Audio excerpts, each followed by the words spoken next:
Chers frères et sœurs, les analyses ne font que descendre sur la toile. Mes frères et sœurs, voici une analyse très pertinente de monsieur Dr Edouard Zoutomou. Dr Edouard Zoutomou, c'est un ingénieur. Il n'est pas juriste, c'est un ingénieur. Mais asseyez-vous confortablement, s'il vous plaît, pour l'amour du ciel, et suivez ces analyses-là, les observations qu'il va faire sur ce massacre de Stade 28 septembre. Mes frères et sœurs, elle est très importante, cette vidéo. Prière de la suivre jusqu'à la fin. A tout de suite. Vous savez, nous avons un regard de novice. Nous ne sommes pas des professionnels. Je suis un ingénieur, je ne suis pas un juriste. Nous pensons d'abord, j'avais été de ceux qui avaient dit que franchement, nous n'étions pas outillés pour tenir le procès ici.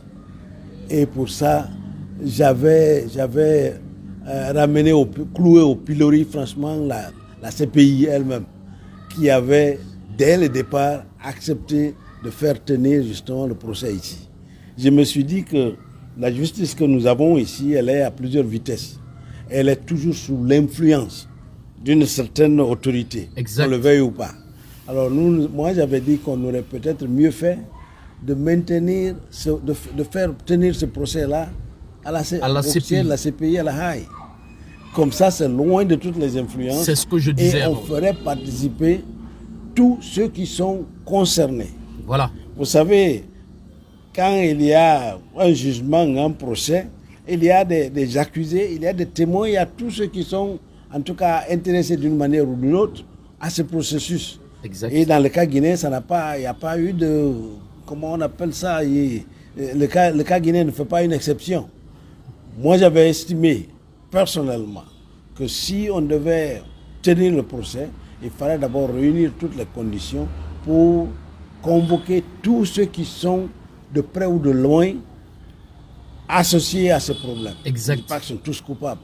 Les témoins, les accusés, tous ceux qui sont concernés devraient être à la même place. Comme ça, on en finit une fois pour toutes. Mais quand on convoque les uns, on laisse les autres.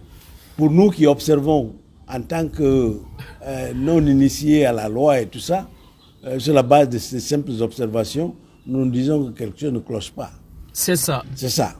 Maintenant, venant à la requalification, je crois que quand on va à un procès, on accuse, il y a des chefs d'accusation, on dit vous êtes accusé pour tel.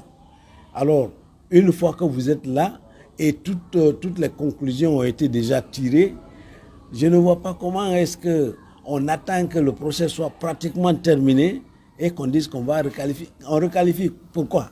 C'est parce que les éléments, mon observation, c'est que quand on requalifie, les causes ou alors les raisons qu'on avait évoquées, ou les chefs d'accusation qui avaient conduit justement à ce procès, ne sont plus valables, n'ont pas pu permettre qu'on tire, franchement, qu'on lise comment on appelle ça, une décision. Oui. Il y a une décision de justice. Exact. C'est d'abord, ça témoigne de l'insuffisance, effectivement, des faits ou alors des preuves sur les faits qui sont reprochés. Exactement. Alors, à moins maintenant qu'on essaye de chercher d'autres chefs d'accusation qui viennent franchement en retard. Moi, je ne suis pas d'accord avec cette façon de voir. Pour ne pas, ils auraient dû faire un travail minutieux dès le départ. Tous ceux qui ont fait des observations, tous ceux qui ont fait des enquêtes, pour pouvoir amener quelqu'un juste pour un procès, mais on ne peut pas dire qu'on va prendre les éléments, continuer sur sa politique. On appelle les éléments de preuve que nous avons là, et après nous allons amener le reliquat. Ce n'est pas comme ça. Soit votre cas il est entier, vous le déposez devant les juges, ou alors vous n'avez aucune preuve à exhiber dans ces conditions. On ne perd pas le temps et les moyens justement pour faire. Moi, je pense que tout ça, c'est fait dans l'intention de pouvoir chercher la bête noire. C'est chercher la bête noire, c'est qui? On cherche à incriminer quelqu'un. C'est qui? Nous pensons que l'élément fondamental dans tout ça, c'est certainement le capitaine Moussa Dadis. C'est ça. Parce que c'est lui qui était le président de la transition à l'époque des faits. C'est ça. Moi, je pense que, puisqu'on n'a pas encore trouvé d'éléments à lui coller, il n'y a pas de preuve palpable qu'il soit coupable de quelque chose, à part responsabilité morale.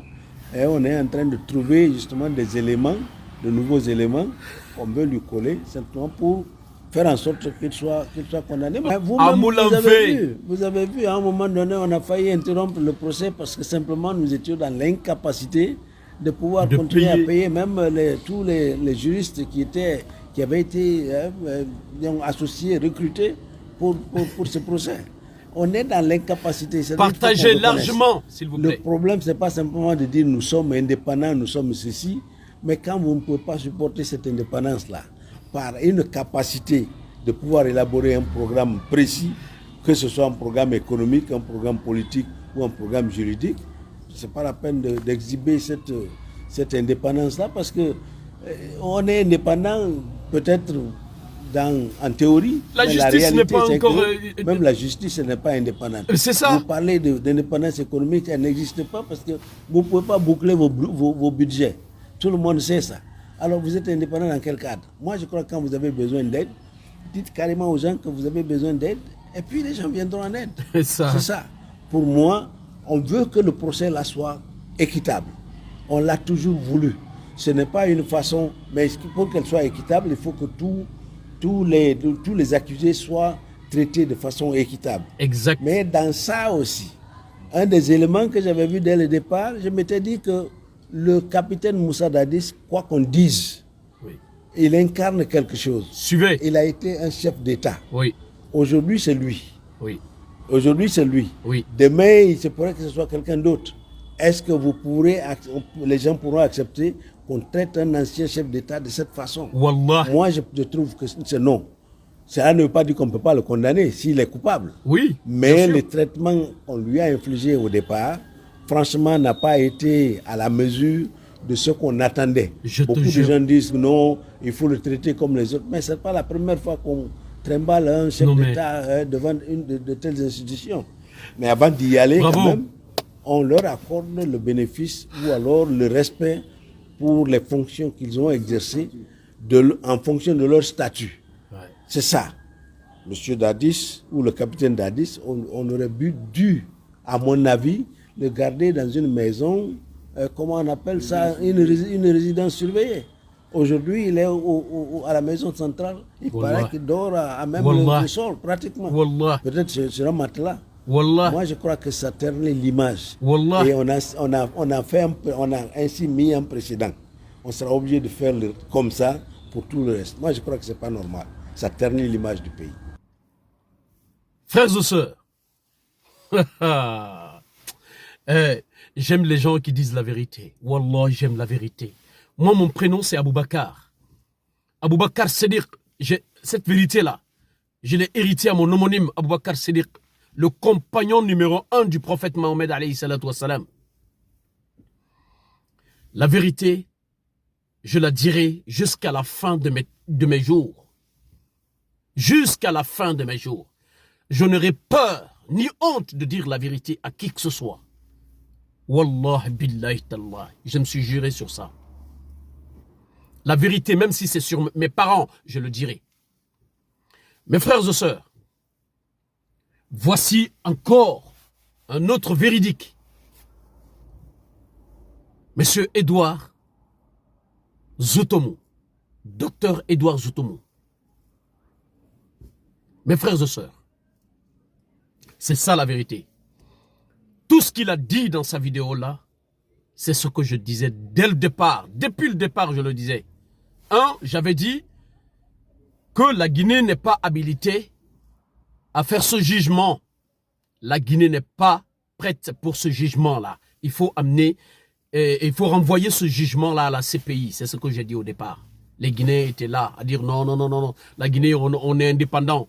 Même la justice guinéenne n'est pas indépendante. Frères et sœurs, je vous avais dit d'arrêter de traiter capitaine Moussa Dadis Camara ainsi. C'est un président, c'est un ancien président, un chef d'État, un ancien président de la transition de notre pays. Il ne faut pas le traiter ainsi.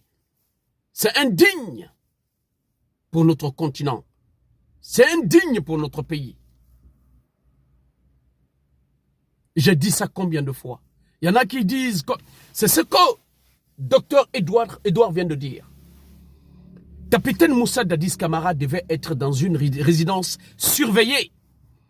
Mais ceci-là, ce gouvernement qui est en place là aujourd'hui, ont organisé ce procès. C'est pour juste s'éterniser au pouvoir. Parce que pour eux, si nous allons organiser ce procès, quand on organise ce procès, cela nous donnera, ce procès-là va donner une longue vie à notre gouvernance. Vous voyez, le procès tend à sa fin, le procès tend à la fin et aujourd'hui, on demande une requalification. Reprendre ce procès à zéro. Mes frères et sœurs, c'est pour rallonger leur pouvoir, mes frères et sœurs. Ils veulent écraser Capitaine Moussa Dadis Camara, libérer Capitaine Moussa Dadis Camara, il n'a qu'à se présenter aux élections présidentielles. Son peuple l'attend. Son peuple l'attend. Un homme honnête, digne, serviable. Vous voyez, 8 mois seulement au pouvoir, 8 mois seulement c'est que Capitaine Moussa Dadis Camara a fait. Aucun président de la transition ne l'a fait en Guinée. Aucun chef d'État ne l'a fait en Guinée. 8 mois seulement c'est qu'il a fait. C'est qu'il a mis en place. Mes frères et sœurs, je vais vous revenir pour les détails, pour tous ces détails-là, pour vous. Je reviendrai pour tous ces détails. La chose primordiale, c'est le trafic de drogue dans notre pays. Capitaine Moussa Dadis Camara a cassé tout ça, tout cela. Et tout ce qu'il a mis en place, mes frères et sœurs, je reviendrai pour une vidéo. J'attends une autre vidéo. Frères et sœurs, pourquoi Capitaine Moussa Dadis Camara est en prison aujourd'hui et pas dans une résidence surveillée? Ça n'a pas commencé par lui. Mais tous les chefs d'État qui ont été jugés étaient dans des résidences surveillées. Capitaine Moussa Dadis Camara en prison, pourquoi? Parce que les personnes qui sont en prison aujourd'hui, au pouvoir aujourd'hui en Guinée, la plupart de ces gens-là, leur papa a été emprisonné au temps de Capitaine Moussa Dadis Camara pour le trafic de drogue. C'est pour cela, c'est une vengeance qu'ils sont en train de faire à Capitaine Moussa Dadis Camara.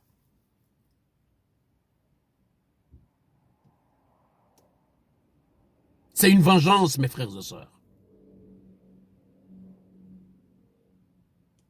Merci de partager largement cette vidéo. Vive la Guinée. Vive la vérité sur cette affaire du massacre de Stade 28 septembre. Vive la paix dans notre pays. Je vous remercie.